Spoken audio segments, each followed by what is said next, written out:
का चांद नजर आते ही उमैर ने शोर मचाना शुरू कर दिया कि पापा बकरा लेने चलें, पापा बकरा लेने चलें। बेटा, अभी तो ईद को 10 दिन बाकी हैं। इतनी जल्दी लेके क्या करना है? और मुझे दफ्तर से छुट्टी भी नहीं है।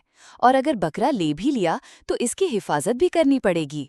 उमैर के अब्बू ने उसे कई तरह से समझाने की कोशिश की, मगर वो ना माना, क्योंकि उनके पास इतने पैसे नहीं थे कि वो बकरा खरीद सकें। उमैर के बार बार जिद करने पर उसके अब्बू मान गए और कहने लगे कि अच्छा ठीक है, कल अपने दफ्तर से वापसी पर शाम को बकरा लेने चलेंगे। लेकिन बेटा, बकरे का अच्छी तरह ख्याल रखना, और हाँ, ये भी ख्याल रखना कि इलाके के लोगों को पता न चले। ठीक है पापा, मैं बकरे का बहुत अच्छी तरह ख्याल रखूंगा और किसी को भी नहीं बताऊंगा।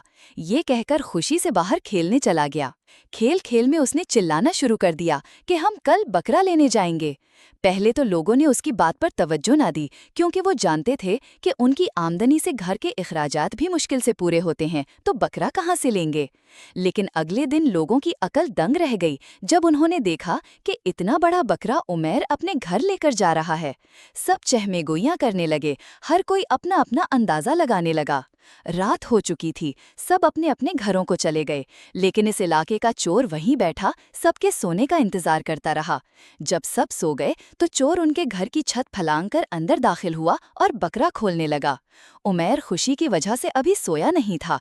उसने सोचा कि चलो बकरे को जाकर देख आता हूँ। चोर चोर! उमैर ने चोर को देखकर चीखना शुरू कर दिया।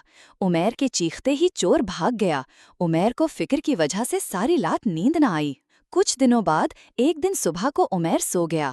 उसके अब्बू अपने दफ्तर चले गए और उसकी अम्मी अपने कामों में मसरूफ हो गईं।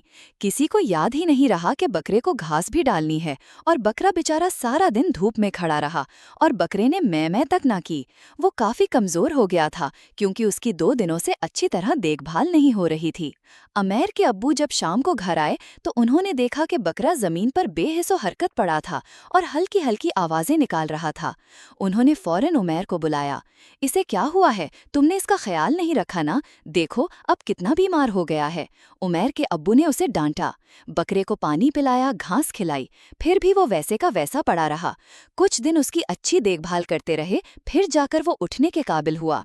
देखा बच्चों, अगर हम बड़ों की बात नहीं मानेंगे तो हमें बहुत सी मुश्किलात और मसाइल का सामना करना पड़े।